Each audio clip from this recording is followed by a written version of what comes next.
नमस्कार दोस्तों, कैसे हैं आप सभी। उम्मीद करता हूँ काफ़ी अच्छी होंगी। और आज से दोस्तों हम शुरू करने जा रहे हैं ग्राम सेवक के लिए दोस्तों मैथ सेक्शन। यानी ग्राम सेवक के अंदर मैथ सेक्शन से दोस्तों आपके 15 प्रश्न पूछे जाएंगे और उसके बाद दोस्तों आपको रीजनिंग भी करवाई जाएगी। ऐसी बात नहीं है, बहुत से कमेंट आएगा सर रीजनिंग भी स्टार्ट करो। बिल्कुल हम समय लेकर थोड़ा सा रीजनिंग भी स्टार्ट कर देंगे। एक बार हमने मैथ सेक्शन को स्टार्ट किया है। मैथ में सबसे पहले जो हमारा टॉपिक है दोस्तों सरल ब्याज है। ये टॉपिक मैंने क्यों लिखा कि इससे पिछली बार 3 प्रश्न दोस्तों सरल ब्याज और चक्रवर्ती ब्याज से दोस्तों पूछे गए थे। बहुत ही महत्वपूर्ण टॉपिक और यहाँ से अच्छे लेवल के प्रश्न देखने को मिलते हैं। हम शुरू से पढ़ेंगे, जिसको कुछ भी नहीं आता दोस्तों वो सब कुछ सीखेगा और प्रश्नों के उत्तर भी देगा। पहले हम सरल ब्याज को कंसल्ट करेंगे, उसके बाद चक्रवर्ती ब्याज, और फिर हम तीसरी जब बार हम इसको कर रहे होंगे तब दोनों के मिक्स क्वेश्चन दोस्तों हम करेंगे। तो उम्मीद यही करता हूँ कि बहुत अच्छी क्लास रहेगी आज, आपकी बेहतर से चीज़ें समझ में आएंगी। तो वीडियो को लाइक कर दें, जुड़ जाइएगा, चैनल को सब्सक्राइब कर दीजिएगा। सारी चीज़ें आज हम बेसिक से दोस्तों सीखने वाले हैं। चलिए शुरू करते हैं ज़्यादा समय न लेते हुए। दिसंबर में संभावित है अपना एग्ज़ाम, तो डरने की आवश्यकता नहीं है। उससे पहले हम आराम से दोस्तों कवर कर लेंगे सरल ब्याज। तो सरल ब्याज वैसे तो बहुत सारे वीडियोस मेरे यूट्यूब के ऊपर पड़े हैं, लेकिन एक बार फिर से हम शुरू कर रहे हैं ग्राम सेवक के लिए। देखो सिंपल इंटरेस्ट जिसे हम एसआई के नाम से जानते हैं, और एक दोस्तों आपको सीआई देखने को मिलेगा। क्या देखने को मिलेगा? सीआई। दोनों में डिफरेंस क्या है, दोनों में कॉमन बात क्या है, हमेशा देखना। सपोज दैट कि पी से डिनोट करते हैं प्रिंसिपल को। मान लेते हैं 100 रुपये हमारे पास प्रिंसिपल है, ठीक है, बेसिक समझते हैं इसका। और रेट ऑफ इंटरेस्ट 10% है। रेट ऑफ इंटरेस्ट क्या होती है? 10% है। मान लेते समय, हमें जो टाइम है वो मान लेते 1 वर्ष दे दिया। अभी हम 1 वर्ष दे दिया, तो हमसे पूछा गया कि 1 वर्ष का 10% के हिसाब से 100 रुपये का ब्याज बताइए। हमसे ऐसा ही भी दोस्तों पूछ सकता है, हमसे अमाउंट भी दोस्तों पूछ सकता है। ए का मतलब होता है अमाउंट, यानी मिश्र धन आपका होता है। अब देखिए, आप सभी जानते हैं, मैं यहाँ पर कोई भी आपको फॉर्मूला कोई चीज़ें नहीं बताऊंगा, सिर्फ मेथड के ऊपर चलेंगे, आराम से कवर कर लेंगे। आप सभी जानते हैं कि सिंपल इंटरेस्ट का एक फॉर्मूला होता है कि एसआई इक्वल में क्या होता है? PRT अपॉन में 100। ये होता है कि मूलधन गुणा में दर गुणा में समय बट्टे में 100। इसमें सारी वैल्यू पुट करके आप सिंपल इंटरेस्ट निकाल सकते हैं, ठीक है। उसके बाद में आप अमाउंट भी दोस्तों निकाल सकते हैं। अगर हम निकालने की कोशिश करें इस हिसाब से, तो देखिए दोस्तों कि 100 इंटू में 10 इंटू में 1 अपॉन में 100, तो आपको सर ऐसा ही बराबर तो आ गया 10, यानी जो सरल ब्याज है वो 10 रुपये आ गया। और जब हमें अमाउंट निकालनी होती है तो आपको पता है कि अमाउंट प्रिंसिपल के अंदर जब हम एसआई को ऐड कर देते हैं, यानी सिंपल इंटरेस्ट यानी सरल ब्याज को मूलधन में जब जोड़ देंगे, तो मूलधन अपना 100 रुपये था, प्लस में 10 रुपये ब्याज बना, तो ए बराबर 110 रुपये दोस्तों हमारे पास क्या आ गया है? हमारे पास मिश्र धन आ गए हैं। आप कहोगे तो बहुत सारी चीज़ें हैं आपको आती हैं, बिल्कुल आपको आती है, लेकिन इन चीज़ों का हमें यूज़ कैसे करना है पेपर के अंदर वो देखते हैं।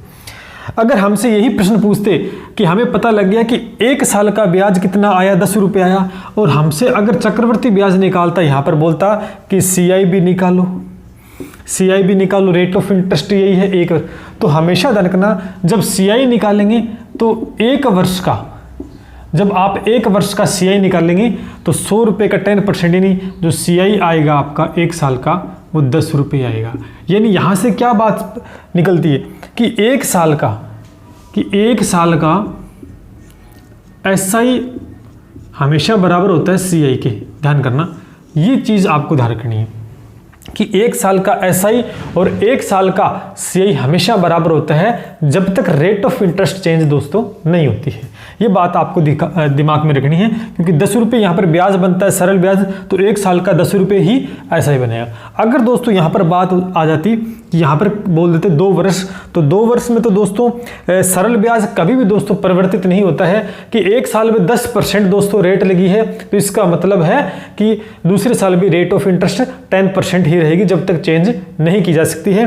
अब देखिए, जब हम सरल CI निकालते हैं तो 2 साल का आपको पता है कि पहले साल का 10 रुपये आएगा और दूसरे साल का भी 10 रुपये। जब हम दूसरे साल का 10 रुपये ब्याज आता है तो पहले साल का भी एक साथ हमें निकालना पड़ता है, 1 रुपये आ जाएगा यहाँ पर, यानी ब्याज का ब्याज बनता है। अभी CI को आपको समझने की आवश्यकता नहीं है, कॉमन बात बता रहा हूँ आपको कि ब्याज का ब्याज बनता है चक्रवर्ती ब्याज में, ठीक है। तो इसलिए 1 साल का और 1 साल का SI CI दोनों बराबर होते हैं। अब हमने इस प्रश्न को ऐसे सोल्व किया। अब ये चीज़ें सारी सबको आती है, तो ये चीज़ हम बिल्कुल इजी प्रश्न है उसमें हम लगा सकते हैं, लेकिन हमें ऐसे नहीं करना है। अब दूसरा तरीका, आपको आंसर पता लग गया। अब यहाँ पर इसी चीज़ को मैं आपको करके सिखाता हूँ कि कैसे हमें एग्जाम में करना है, ठीक है। तो ये एक CI की थोड़ी सी बात थी, मैंने आपके सामने डिस्कस कर ली है।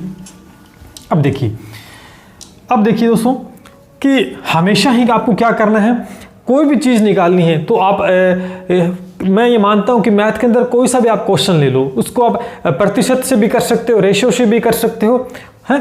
तो अगर यहाँ पर आपको क्या करना है, इस रेट हमें दे रखी दोस्तों 10%। इसका मतलब क्या होता है कि 10/100 होता है, यानी जब इसको हम सोल्व करेंगे तो दोस्तों यहाँ पर क्या आता है, 1/10 आता है। यानी हम इस 10% को दोस्तों 1/10 लिख सकते कि नहीं लिख सकते?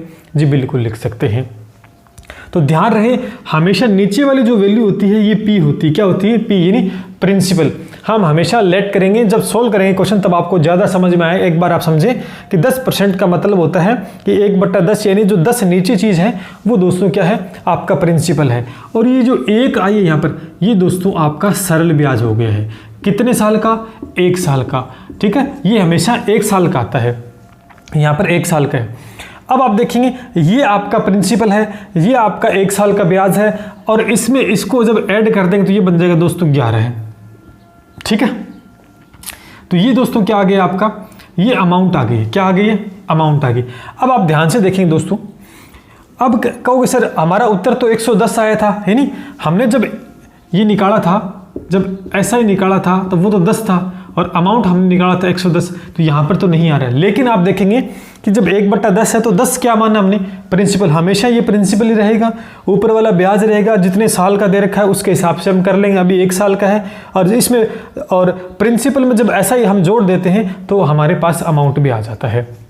लेकिन एक्चुअल में हमारे पास प्रिंसिपल कितना है? 100 है, लेकिन हमारे पास कितना है? 10 यूनिट है। इसका मतलब है कि ये 10 यूनिट किसके बराबर होगी दोस्तों?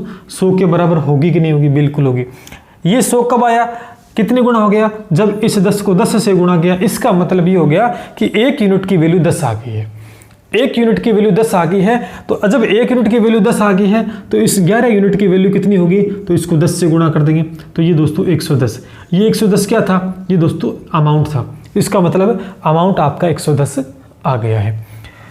1 यूनिट की वैल्यू 10 है, तो यहाँ पर इस 1 यूनिट की वैल्यू कितनी आ जाएगी? फिर 10, तो ये सरल ब्याज आ गया। अब आप देखो कि ये 10 रुपये देखो सरल ब्याज आ रहा है, ये 110 रुपये आपका अमाउंट आ रहा है। यानी हम इस प्रकार से प्रश्नों को सोल्व करेंगे। बहुत ही कम समय लगेगा दोस्तों, आप समझ पाए इस बात को? चलिए, अब इतनी बात अगर आप समझ पाए हैं, नोट करते रहिएगा साथ साथ में। अब हम एक क्वेश्चन लेते हैं, उसके माध्यम से समझाने की आपको मैं कोशिश करूंगा।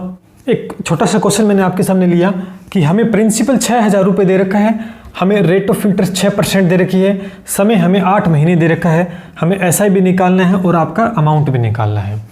अभी देखिए इसको शुरू करने का तरीका। मैंने क्या कहा, आपको हमेशा एक वैल्यू ही उठानी है। मैंने कहा प्रतिशत उठा लीजिएगा। अब देखो हमने क्या उठाई यहाँ पर कि हमें दे रखा है 6%, तो इस 6% को मैं 6/100 लिख सकता हूँ नहीं लिख सकता? ये बताओ, लिख सकता हूँ? बिल्कुल लिख सकता हूँ। मैंने अभी बताया आपको कि ये जो चीज़ होती है ये दोस्तों प्रिंसिपल होती है, और ये दोस्तों 1 साल का आपका ब्याज होता है। कितने साल का होता है? यहाँ पर 1 साल का होता है, लेकिन हमें तो यहाँ पर 8 महीने का दे रखा है, तो घबराने की आवश्यकता बिल्कुल आपको दोस्तों नहीं है। फिर मैंने आपको बताया कि क्योंकि यहाँ पर अमाउंट भी निकालनी है, तो फिर मैंने आपको बताया कि ये चीज़ और ये चीज़ अगर इसको ऐड कर देंगे तो दोस्तों ये बन जाता है 106, ये बन जाता है 106। तो आप कहोगे सर ये तो अमाउंट हो गई, फिर ये आ गई अमाउंट, ठीक है। अब यहाँ पर ये यूनिट्स के अंदर आई है अमाउंट, किस में आई है? यूनिट के अंदर दोस्तों अमाउंट आई है।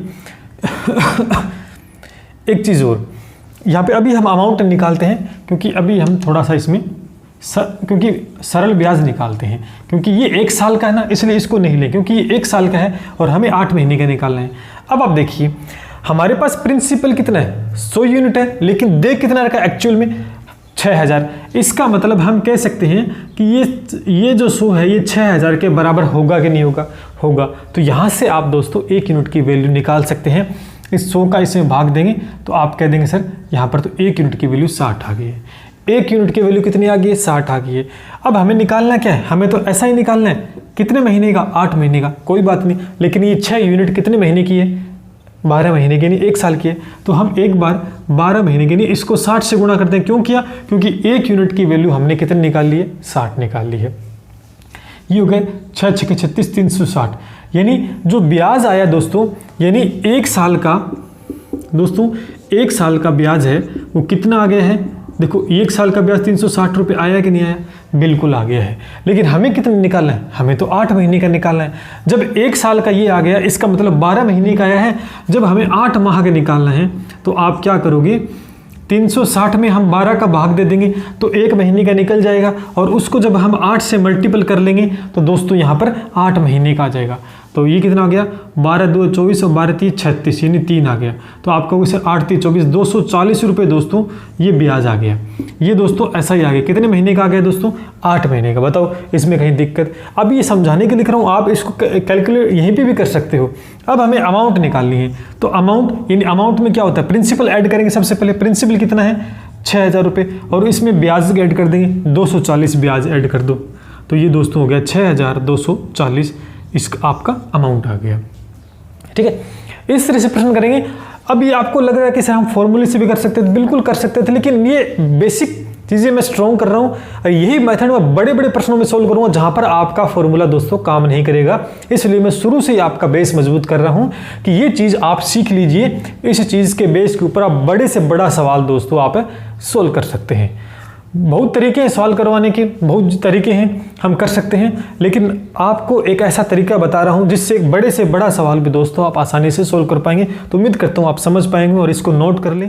चलिए अगले प्रश्न करते हैं। शुरू में हम बिल्कुल बेसिक क्वेश्चंस लेंगे, इजी क्वेश्चन लेंगे, जिससे भी आपका बेस मजबूत होगा। धीरे धीरे हम ऊपर की तरफ चलेंगे। ठीक है, तो समझे चीज़ों को नोट करते जाएँ। 2 क्वेश्चन मैंने एक साथ लिए हैं। पहला प्रश्न आपके सामने है कि 600 रुपये पर 1 वर्ष का सरल ब्याज 1% मासिक दर से क्या होगा, यानी सरल ब्याज निकालना है। तो इसमें सबसे बड़ी गलती यही करते हैं, और ये रीट 2012 में प्रश्न आया है। ये रीट दोस्तों, ये रीट 2012 के अंदर दोस्तों प्रश्न पूछा गया था। अधिकतर बच्चों ने ये गलत कर दिया, क्योंकि क्वेश्चन को पढ़ा ही नहीं क्वेश्चन को पढ़ा ही नहीं, उत्तर निकाल दिया। लेकिन ध्यान से देखें, प्रिंसिपल 600 रुपये दे रखा है, प्रिंसिपल 600 रुपये है और समय 1 वर्ष दे रखा है, और सरल ब्याज निकालना है, लेकिन 1% मासिक दे रखी रेट, जबकि रेट ऑफ इंटरेस्ट हमेशा 12 महीने की होती है, 1 साल की होती है। यानी हमें 1 महीने की दोस्तों यहाँ पर 1% है, तो हमें जब क्वेश्चन सोल्व करेंगे तो हमें 1 साल की चाहिए। इसका मतलब यहाँ पर 1 साल की कितनी हो जाएगी, 12%। जब 1 महीने की 1% है तो 12 महीने की 12%, क्योंकि रेट ऑफ इंटरेस्ट है, चेंज जब तक नहीं होगी तब तक की क्वेश्चन में बताया जाना चाहिए। अब इस प्रश्न को बड़े आराम से आप सोल्व कर सकते हो। अब इसमें आपको वो तरीका लगाने की आवश्यकता नहीं है, क्योंकि इसमें सीधा सीधा प्रश्न दिया है कि मैंने बताया था फॉर्मूला कि ऐसा ही निकालने का क्या होता है, PRT/100। तो आप सरल प्रश्नों में ये उत्तर निकाल सकते हैं कि 600 गुणा में आप 12 गुणा में 1 लिख के और इसका 100 से भाग देकर आप आराम से उत्तर इसका निकाल सकते हैं। तो ये कितना हो गया है, 12 6 के 72, ये 72 रुपये ब्याज आ गया है। मतलब क्वेश्चन मैंने इसलिए करवाया कि आप गलती नहीं, क्योंकि क्वेश्चन को ध्यान से पढ़ें क्या दे रखा है। अगला प्रश्न देखिए कि किस राशि का 15%, हमें रेट ऑफ इंटरेस्ट 15% दे रखी है, साधारण ब्याज की दर से 8 महीने का 8 मास दे रखा है, और साधारण ब्याज 54 रुपये दे रखा है, यानी ब्याज दे रखा है। अब की बार निकालना क्या है, आपके माइंड में ये चीज़ होनी कि निकालना क्या है, निकालना हमें प्रिंसिपल है। तो दिमाग में ये होना चाहिए कि हमें क्या निकालना है, हमें दोस्तों प्रिंसिपल निकालना है। अब इस प्रश्न को आप इस फॉर्मूले से भी सोल्व कर सकते हैं, नो डाउट इससे भी आप सोल्व कर सकते हैं, लेकिन हमारे पास सबसे बड़ी बात कि 8 मास, तो हमें 1 साल का कार्यक्रम लेके चलना है। तो इस 8 मास को हम जब 1 साल का बनाएंगे तो 12 से भाग दे सकते हैं। तो आपको सर 12 से भाग देंगे तो कैंसिल आउट होकर 4 से डिवाइड हो जाएगा, 4 2 8 होते हैं और 4 3 12 होते हैं। तो 2/3 वर्ष आ गया है। 2/3 वर्ष आ गया है। अब इस क्वेश्चन को कैसे सोल्व करेंगे? अब इससे बड़े आराम से इस क्वेश्चन को आप सोल्व कर सकते हैं, क्योंकि हमें पता है कि SI बराबर ये चीज़ होती है। तो SI तो पहले से दे रखा है, कोई बात नहीं, दे रखा है तो हम इसको यहाँ पे लिख दें। इक्वल में क्या लिख दें? प्रिंसिपल नहीं दे रखा, निकालना है। रेट ऑफ इंटरेस्ट दे रखी है और इंटू में समय कितना आ गया? 2/3 ही नीचे आ जाएगा। इंटू में आपको पता है यहाँ पर 100 होता है। जब इसको क्रॉस मल्टीप्लाई करोगे ना तो इस प्रश्न को आप सोल्व कर सकते हो। इसको सोल्व आप कर सकते हो। तो ये नहीं तो प्रिंसिपल जब निकालना है तो ब्याज गुणा में 100 और बाकी दोस्तों आप इसको सोल्व करेंगे तो 15% और 2/3 आ गया। ठीक है, इसको सोल्व करेंगे तो 2/3 दोस्तों ये नीचे आ जाएगा। अब जब इसको सोल्व करेंगे तो कितना आ गया? तो 3 से चला जाएगा, 3 × 5 = 15 और ये कैंसिल आउट हो जाएगा दोस्तों। 27 × 2 = 54। जब इसको सोल्व करेंगे 2700 270 5 से डिवाइड हो जाएगा तो अप्रोक्स 540 के आसपास इसका उत्तर दोस्तों आ रहा है। ठीक है, ये लीजिए। अब इस प्रश्न को आपने फॉर्मूले से सोल्व कर लिया, लेकिन इसको सीधा भी आप कर सकते थे, सीधा ऐसे कर सकते थे, मैंने जो तरीका बताया। लेकिन इसमें आप वो ना लगाएं तो कोई बड़ी बात नहीं है, क्योंकि ऐसा सीधा, क्योंकि इसमें सीधी सीधी लैंग्वेज दोस्तों आपको दे रखी, तो आप ऐसा ही तरीका यूज़ करिए। बाकी इसमें अगर आप करते हैं तो 15% मैंने बताया था कि 15% को 15/100 मानते हैं और ये दोस्तों आपका प्रिंसिपल होता है और ये आपका SI होता। और आपको पता है कि ये जो SI है ये दोस्तों 1 साल का है। कितने साल का है? 1 साल का। लेकिन हमें तो दोस्तों 2/3 वर्ष का निकालना है। तो 2/3 वर्ष का जब निकालते तो 15 गुणा में 2/3 वर्ष करते इसको, 2/3। तो जब इसे कैंसिल आउट होता तो दोस्तों ये हो जाता है 5 × 15 यानी 10 रुपये हो जाता।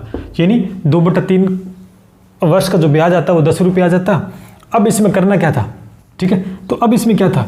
ये क्या था दोस्तों? आपका ब्याज आ गया कितने साल का? 2/3 वर्ष का। तो हमें देखना रखा ब्याज, इसका मतलब ये 10 है, ये किसके बराबर होता? 54 के बराबर होता है। यहाँ से हम 1 यूनिट की जब वैल्यू निकालते तो गुणा में दोस्तों 5.4 आता। हमें क्या निकालना था? प्रिंसिपल। प्रिंसिपल ये दे रखा है तो इसको 5.4 से मल्टीपल करते तो दोस्तों ये 540.0 होता। पॉइंट के बाद 0 का कोई महत्व नहीं है, तो आपका उत्तर 540 आता, जो कि एकदम करेक्ट आंसर है। तो इस तरीके से भी दोस्तों कर सकते हैं, और भी बहुत से तरीके हैं, ऑप्शन से भी दोस्तों हम कर सकते हैं। लेकिन बस ये बेसिक चीज़ है, इसको ध्यान में रखना। बाकी दोस्तों हम यही तरीका बड़े प्रश्नों में सोल्व करेंगे। चलिए आगे बढ़ते हैं इसी के साथ। अगला प्रश्न देखते हैं, जो कि बहुत बार एग्जाम में पूछा जाता है इस टाइप से प्रश्न दोस्तों, कि कोई राशि 20% की दर से कितने समय में दुगनी हो जाएगी।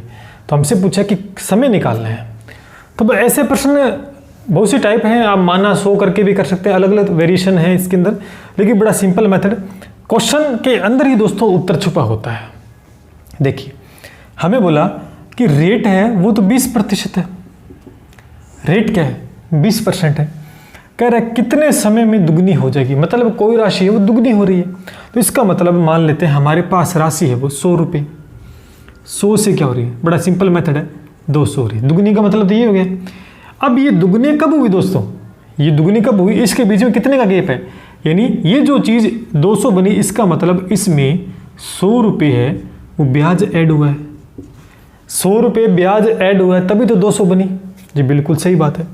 अब हमें पता लग गया कि रेट ऑफ इंटरेस्ट 20%, इसका मतलब 1 साल में ब्याज कितना बनता है? 100 रुपये का अगर 20% निकालोगे तो 20 रुपये बनता है। ठीक है, आप देखो 1 साल में 20% के हिसाब से 20 रुपये ब्याज बनता है ना? बताओ कोई डाउट है कि इसमें? लेकिन ब्याज बन कितना रहा है? 100 रुपये, यानी ये 100 रुपये बने तभी तो 200 हुए। तो आप देखो इस 20 को 100 बनने में क्या करना पड़ेगा? 5 से दोस्तों मल्टीपल करना है कि 5 तो 10 और 100 बन गया। इसका मतलब कितने साल लग गए दोस्तों? 5 साल। आपका उत्तर आ गया। बस कुछ नहीं था इसमें। एक बार फिर देखेंगे कि 100 रुपये थे, 100 का 200 बन रहा है। ये 200 तभी बना दोस्तों जब 100 रुपये इसके अंदर ऐड हुए। ये जो चीज़ ऐड हो रही है वो ब्याज ही तो होगा आपका। अब हमें पता लगा कि रेट ऑफ इंटरेस्ट तो 20%, यानी 1 साल में जो ब्याज बनता है वो 20% के हिसाब से बनता है। तो 100 का 20% हमेशा 20 रुपये होता है, यानी 1 साल में ब्याज 20 रुपये बनता है।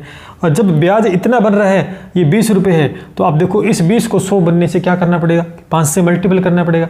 तो इसका मतलब 5 से मल्टीपल किया तो ये आपके 5 साल आ गए हैं। ठीक है, तो या वैसे भी आप देख सकते हैं कि 1 साल का 20 रुपये है, 2 साल का 40, इस तरीके से जोड़ के आप 5 साल का 100 रुपये ब्याज बन सकता है। तो 5 साल दोस्तों लगेंगे और हमें यहाँ पर समय दोस्तों निकालना था। बताओ समझ में आएंगे? बिल्कुल आसान तरीका था। ठीक है, चलिए आगे बढ़ते हैं। तो अगले क्वेश्चन देखते हैं दोस्तों। 2 प्रश्न मैंने एक साथ लिए, मतलब ये जो क्वेश्चन मैं करवा रहा हूँ इसी टाइप से घुमा फिरा के कई बार प्रिंसिपल पूछेगा, कई बार आपको दर पूछेगा, कई बार समय पूछेगा। जैसे ऊपर वाला क्वेश्चन है कि कोई राशि किस दर पर, अब की बार हमने इसने क्या पूछ ली दोस्तों, दर पूछी है। 4 वर्ष में दुगनी हो जाती है, कोई राशि है 4 वर्ष में दुगनी हो जाती है, तो दर बताओ। सीधी सी बात है कि हमारे पास 100 रुपये थे, वो कितने हो गए, दुगनी का मतलब 200 हो गए। तो आप कहोगे सर ये 200 तभी बने जब इसके अंदर ऐसा ही है, वो 100 रुपये ऐड हुए, 100 रुपये ऐड हुए तभी तो बने। जी बिल्कुल। कितना समय लगा ये 100 रुपये बनने में, सर 4 साल लगा। तो आप कह सकते हैं कि ये जो 100 रुपये बने ब्याज है, ये 4 वर्ष में बना है। इस बात से सारे बच्चे एग्री करते हैं। ठीक है, अब हमें निकालनी है दर। तो आपके दिमाग में ये आना चाहिए कि दर तो हमेशा 1 साल की काउंट होती है, कि 1 साल में 100 रुपये के ऊपर कितना ब्याज बनता है, वो दर होती है। तो यहाँ पर तो 4 वर्ष का आ गया सरल ब्याज, तो इसका मतलब अब 1 वर्ष का निकाल लेते हैं। तो आप कहोगे सर यहाँ से निकाल लेंगे। नाउ 1 साल का अगर जब निकालते हैं तो 25 रुपये आ जाएगा ब्याज। कितना आ गया, 25 रुपये। 1 साल में कितना ब्याज बन रहा है, 25 रुपये। तो यही तो चीज़ हमें देखनी है कि 100 रुपये हमारे पास प्रिंसिपल था और एक साल का 25 रुपये ब्याज बनता है। तो ये 25 है, ये 100 का कितना प्रतिशत है, आपका उत्तर होगा 25%। तो आपकी दर क्या आ गई है, 25% आ गई है। कोई डाउट है कि इसमें? नहीं, बिल्कुल भी डाउट नहीं है। तो यानी आपने देखा कि 100 का 200 बन रहा है और यहाँ पर 100 ऐड हो रहा है। ये 100 ऐसा ही है सरल ब्याज। कितना समय दे रखा है, 4 वर्ष में इतना बना, तो 1 वर्ष में बना 25 रुपये। और 1 वर्ष में जो ब्याज बनता है 100 रुपये पर, जो पैसे बनते हैं 100 रुपये के ऊपर, वही तो ब्याज होता है। तो 25 है, वो 100 का कितना प्रतिशत है, आपको सर 25% है। तो आपकी रेट ऑफ इंटरेस्ट भी क्या आ गई है, 25% आ गई है। इस बात से सारे बच्चे सहमत हैं? ऐसा ही एक अगला प्रश्न देखिए, थोड़ा सा कॉम्प्लिकेटेड क्वेश्चन है, घुमा के पूछेगा, तभी तो मैंने आपको थोड़ा सा इजी समझाया। ये प्रश्न भी तो दोस्तों कॉम्प्लिकेटेड है, अगर आपने ढंग से नहीं समझे तो। मैं आपको कहीं पे भी कोई सूत्र याद नहीं करवाऊंगा, न कोई ट्रिक याद करवा रहा हूँ, सिर्फ मेथड पे चलेंगे अपन। अगला प्रश्न कह रहा कि कोई राशि 5 वर्ष में 2 गुनी हो जाती है। इसका मतलब ये पेपर वाला ये बोल रहा है कि 100 रुपये कोई राशि है और वो है 2 गुनी हो जाती है, यानी 200 हो गई। क्या हो गई, 200 हो गई। स्पष्ट आप देख सकते हैं कि इनके बीच में 5 वर्ष का समय लग रहा है, और 5 वर्ष का समय लग रहा है तो 100 रुपये इसमें ऐड हो रहे हैं, यानी ये 100 रुपये ऐसे ही ऐड हो रहे हैं, तभी तो 200 बने। देखो 100 से 200 बनी, दुगनी हो रही। मैं इस पहली लाइन से ही आंसर निकालने की कोशिश कर रहा हूँ कि कोई राशि 5 वर्ष में 2 गुनी हो जाती है। इसका मतलब 100 से 200 हो गई, दुगनी हो गई, तो बीच में 100 रुपये का गैप आया। ये 100 रुपये ब्याज ही था, लेकिन इस ब्याज को बनने में दोस्तों 5 वर्ष लगे। तो आप कह सकते हैं दोस्तों यहाँ पर फिर 1 वर्ष में कितना बना, आप कह सकते हैं सर 1 वर्ष में 20 रुपये बना। 1 वर्ष में 20 रुपये बना कि नहीं बना? जी बिल्कुल बना। ठीक है, अब नेक्स्ट लाइन देखो, है तो बताओ वह कितने वर्ष में 5 गुनी हो जाएगी। यानी अब दूसरी लाइन इसने क्या बोली कि कितने वर्ष में 5 गुनी हो जाएगी। यानी कहने का मतलब ये राशि 100 से क्या हो जाएगी, देखो इसको हटा देते हैं थोड़ा सा, कोई बात नहीं है। 100 से 5 गुनी का मतलब 500 हो रही है।